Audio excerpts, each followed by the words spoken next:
Et salut à tous, bienvenue sur la chaîne Banque et FinTech. Je vais donc vous parler pourquoi je n'ai pas quitté Bunk. Et oui, pourquoi je n'ai pas quitté Bunk. Si ce type de sujet vous intéresse, je vous invite à vous abonner à la chaîne, à mettre un petit pouce pour nous encourager et de continuer, poursuivre et connaître la suite de cette vidéo.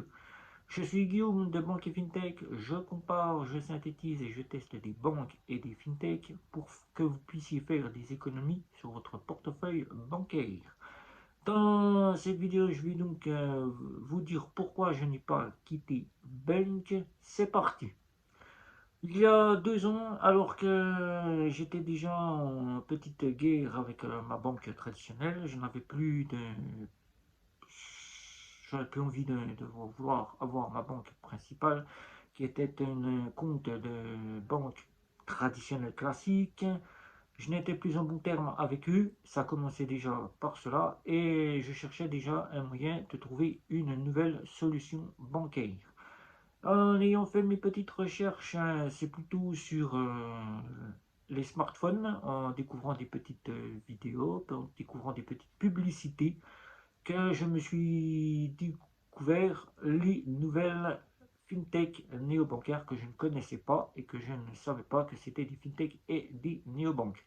Fintech, le compte au max pour moi qui a été là, que j'ai donc ouvert, que j'utilisais en compte d'agrégation, puisque je connaissais l'agrégation à travers au max pour moi, tout en utilisant ma bonne vieille banque traditionnelle classique, la banque populaire, qui ensuite ayant eu envie de trouver une nouvelle banque. Le compte N26 est arrivé grâce à des publicités intempestives sur les boîtes email, souvent Gmail ou autres.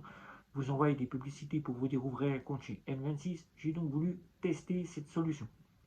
Je suis resté quelques mois avec N26 jusqu'à ce que je découvre des confrères où je n'avais pas encore ma chaîne YouTube et qui m'ont fait décider de me lancer dans la fintech et la banque pour pouvoir ouvrir une petite chaîne YouTube. J'ai donc découvert quelques points de fintech et de banque que je ne connaissais pas. Et même si j'en ai appris un peu plus, Revolut est arrivé ensuite. Ensuite est arrivé Bunk. Bunk, eh oui, Bunk, pourquoi Bunk? Tout simplement puisque Bunk est arrivé avec la Travel Card, l'ancienne carte qui était celle-ci, mais avec l'offre Travel Card qui était l'offre de voyage. J'ai donc découvert cette fameuse fintech qui était à l'époque encore cela et qui, je pensais pouvoir en faire mon compte principal. Et en apprenant un petit peu plus, j'ai donc pu savoir qu'il fallait que je passe à une gamme premium pour pouvoir passer sur un compte et en faire mon compte bancaire. Et petit à petit, les avancées se sont faites, les mises à jour se sont succédées. J'ai donc pu voir la mise à jour que je prenais en compte, la toute première mise à jour, les petites nouveautés, l'offre Travel qui pensait pour moi être une offre gratuite et ne devoir ne plus payer et pouvoir déposer mon argent sur le compte, n'étant pas possible de déposer mon argent pour en faire un compte principal en Travel avec cette carte-là qui, petit à petit, j'ai pu découvrir Bunk sur tous ces petits points. Bunk, la carte qui passe véritablement partout, ça c'est le premier point que j'ai donc pu découvrir à travers un confrère qui lui a voyagé, a été partout dans le monde. Il a fait les États-Unis et donc nous avait sollicité de prendre cette carte pour voyager aux États-Unis. J'ai donc apprécié les petites nouveautés qui sont arrivées. La possibilité d'avoir plusieurs offres, puisque l'offre Travel 4 a commencé à disparaître. Laisser passer sur une offre plus bancaire qu'une offre de voyage, qui nous apportait un compte, un RIB, une carte. Tout ça pour une modique somme de 2,99 €, tout en sachant que les autres gammes existaient encore. J'avais donc pu tester quelques mois en compte principal l'offre Easy Money. L'offre Easy Money que j'ai donc pu découvrir et qui m'avait apporté et qui m'avait beaucoup plu. Rapidité des virements, ça ce que je ne connaissais pas à travers ma banque, qui elle mettait 24-48 heures pour recevoir mes revenus, où là c'était le jour J, là où le 24 heures plus tard, qui était en débit à autorisation systématique, dont je ne connaissais que la Visa Electron, mais qui je ne connaissais pas l'autorisation systématique, et donc appris à me servir du débit dès que je paye à la carte, avec la carte au magasin et être débité. Ça, c'est ce qu'il m'avait plu. J'ai donc pu tester cette solution et pu savoir qu'à l'étranger, nous ne payons plus ou pratiquement plus de frais tels que notre banque nous les avait fournis à l'époque où elles étaient beaucoup plus chères que maintenant puisqu'elles se sont mis au côte à côte pour faire baisser un petit peu leur prix, mais ça reste encore beaucoup plus cher. L'année s'est succédée, j'ai toujours eu Bank dans mon portefeuille et j'ai continué à m'en servir, soit pour un compte secondaire, soit pour les voyages, soit directement pour les locations de véhicules ou les locations de chambres d'hôtel. Ça, c'est donc ce que j'ai pu apprendre. Une bonne chose, avoir une carte en dossier de crédit qui m'ont pensé que c'était une véritable carte de crédit, mais ayant appris plus rapidement que ce n'en était pas une, et donc pu m'apercevoir que n'ayant pas la possibilité d'avoir une carte de débit différé pour louer un véhicule, louer une chambre d'hôtel, Bank le faisait et nous apportait cela à travers cette carte. Et de pouvoir faire du 4 fois sans frais sans avoir aucun souci. Ça, c'est une chose dont j'ai pu apprendre de chez Bank. Bank, c'est l'excellence puisqu'on peut gérer. Mettre de l'argent sur un sous-compte, 25 sous-comptes, ça c'est une bonne chose. Avoir un conjoint, là, ce qu'on peut avoir dans une banque, mais là, tout simplement sans avoir à faire beaucoup de paperasse, ça c'est ce qui m'a beaucoup plu, de ne pas pouvoir repartir dans une nouvelle banque et refaire la paperasse, de m'avoir refusé, et d'arriver dans une nouvelle banque et de me dire une carte d'identité, un justificatif de domicile, c'est tout, on est bon, et nous donnons notre numéro fiscal pour pouvoir être fiscalisé dans une banque étrangère. Ça, c'est ce qui m'a beaucoup plu, puisque ça a été très rapide. En 10 minutes, le compte a été ouvert. Ensuite, c'est la rapidité de pouvoir payer partout là où la carte Mastercard pouvait passer, sans avoir aucun refus. Là encore, me dire, je passe pour les locations de véhicules, je passe pour les locations d'hôtels, avoir une carte ou auquel je ne peux pas avoir une carte de débit différé, où il faut environ 2500 euros de revenus chaque mois pour pouvoir acquérir cette carte. Là, avec Bank, j'ai pu avoir ce dont je recherchais. Je ne suis pas pour le débit différé, mais au moins la location de véhicules et la location d'hôtel peuvent se faire avec la carte. Je peux mettre de l'argent et louer une voiture de luxe si j'ai au moins la somme disponible, puisque le plafond est de 50 000 euros maximum. Ça, c'est une bonne chose que de se dire dans une banque, on a un plafond qui est donné par le propre banquier. Ça, c'est le banquier. Et si on a besoin, le banquier est là encore à se justifier, mais votre revenu mensuel n'est pas au bout, n'est pas en conséquence et nous ne pouvons augmenter votre plafond. Là, avec Bank, c'est ce dont j'ai recherché. Bank, c'est aussi un plaisir d'avoir la possibilité de pouvoir gérer ses prélèvements bancaires. Ça, c'est que j'ai pu apprécier jusqu'à maintenant et que je continue encore à apprécier. D'avoir la possibilité de gérer ses propres prélèvements. Alors que dans une banque, les prélèvements, c'est automatique. Chez Bank, c'est soit automatique, soit manuel. C'est vous qui gérez votre argent.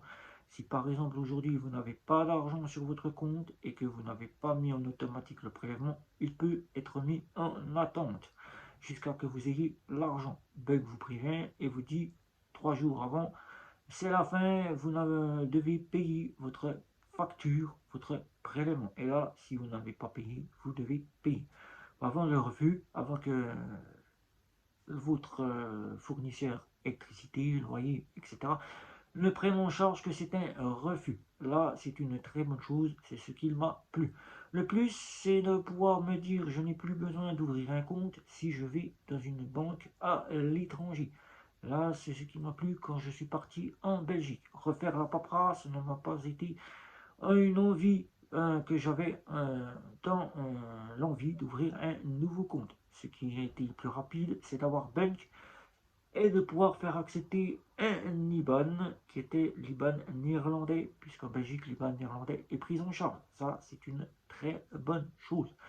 De pouvoir me dire que si un jour je repars dans un pays européen, il y a un IBAN, tel qu'un IBAN irlandais, espagnol, français, puisque depuis 2021, le plus gros plaisir, c'est qu'on ait eu ce fameux IBAN français.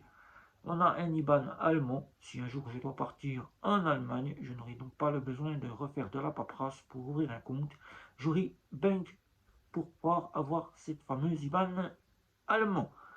Aujourd'hui, je suis donc retourné dans une banque traditionnelle classique. Moi qui avais pris l'habitude d'être dans une fameuse fintech, néo-bancaire, de découvrir l'autorisation systématique, de me dire que c'est plus rapide de recevoir son argent que d'attendre 24-48 heures, je suis retourné pour des questions de sécurité. Mais je m'aperçois que je ne suis plus pour ces domaines-là. Je ne suis plus pour ces domaines-là qui me donnent plus l'envie de repartir dans ces domaines de banque traditionnelle classique. J'ai quitté un domaine traditionnel classique puisque je n'étais plus en bon terme. J'y retourne pour des questions de sécurité, mais mon envie ne se fait plus à ces comptes-là. Je suis donc passé chez Boursorama. Boursorama, mi-banque en ligne, mi-néo-bancaire, pour des questions d'avoir du crédit, des assurances, et la possibilité de pouvoir avoir des livrets d'épargne que nous n'avons pas chez Bunk, bien que Bunk nous offre un sous-compte qui est rémunéré à 0,27%. Aujourd'hui, si je devais repartir et définitivement quitter les fameuses banques, auxquelles ce soit traditionnel classique, pour lequel j'ai un compte que je ne me sers pratiquement plus, qui reste dans mon tiroir, et donc j'ai un compte en ligne, donc je me sers pour le quotidien, je repartirai catégoriquement chez Bunk. Voilà. Donc Bunk, la possibilité d'avoir des sous-comptes pour pouvoir mettre de l'argent en devise. Ça, c'est une bonne chose que nous n'avons pas dans les banques traditionnelles classiques où nous payons les frais de conversion. Alors que là, nous convertissons dans la monnaie et nous payons le taux fixe de la conversion. Ça, c'est une bonne chose que j'apprécie tout particulièrement. C'est pour cela que j'ai donc gardé Bunk. Bunk, c'est tout particulièrement puisque c'est une carte qui est plus facile d'utilisation que toutes ses confrères N26 qui, elle, avec sa fameuse histoire du Bafin et qui, question d'argent, n'est plus autant financier qu'elle l'était autrefois. Donc, c'est pour cela que Bunk il a pu survoler tous les déboires et n'a pas fait parler d'elle, que ce soit pour la crise sanitaire ou la crise économique que nous subissons actuellement. Il a su se relever malgré qu'à un moment donné, nous parlions des banques néo-bancaires comme étant en fragilité. C'était le compte Nickel, Revolut, N26 qui a fait parler d'elle tout récemment. Pourrait-on dire qu'elle était en déficit budgétaire, qu'il fallait qu'elle se fasse passer en bourse pour pouvoir essayer de récupérer de l'argent, puisque ses partenaires ne souhaitent plus lui financer son projet. Voilà. Donc, pour cela, Bunk a su se relever, a su passer très bien la crise sanitaire et a pu se relever au niveau de la crise financière que nous subissons actuellement. Puisque nous le voyons, Bunk est donc arrivé tout dernièrement avec une nouvelle petite mise à jour qui ne plaît pas toujours à tout le monde, mais qui pour moi me satisfait largement. Tant que la carte fonctionne et que le compte est fonctionnel, que mon argent peut arriver dessus, que je ne subis pas comme le fait encore Revolut ou encore Bunk, quelquefois, ou encore N26 qui est le plus souvent actuellement à ce niveau-là, les blocages de compte. Moi, tout ceci peut très bien être toute continuité, comme j'ai pu l'avoir depuis 2020 dans mon portefeuille, et en faire, comme je l'ai fait à ses débuts, un compte principal à toute part entière. Vous savez à peu près tout, pourquoi j'ai continué à garder Bunk dans mon portefeuille et que je continuerai encore à la conserver tant que Bunk est encore là et qu'elle s'améliorera. Si vous avez des questions, n'hésitez pas, c'est sous la vidéo. Likez, partagez, retrouvez-moi sur les réseaux sociaux. Abonnez-vous, encore une fois, nous aimerions bien savoir si vous êtes satisfait de notre travail, si vous souhaitez continuer à nous suivre et si vous souhaitez avoir des prochaines informations, puisqu'il va y avoir de belles petites vidéos qui arriveront prochainement. Et sur ce, les réseaux sociaux, Instagram, Twitter, Facebook, les communautés Twitter et Facebook. Sur ce, c'était Guillaume de Banque Fintech. Ciao, ciao, ciao.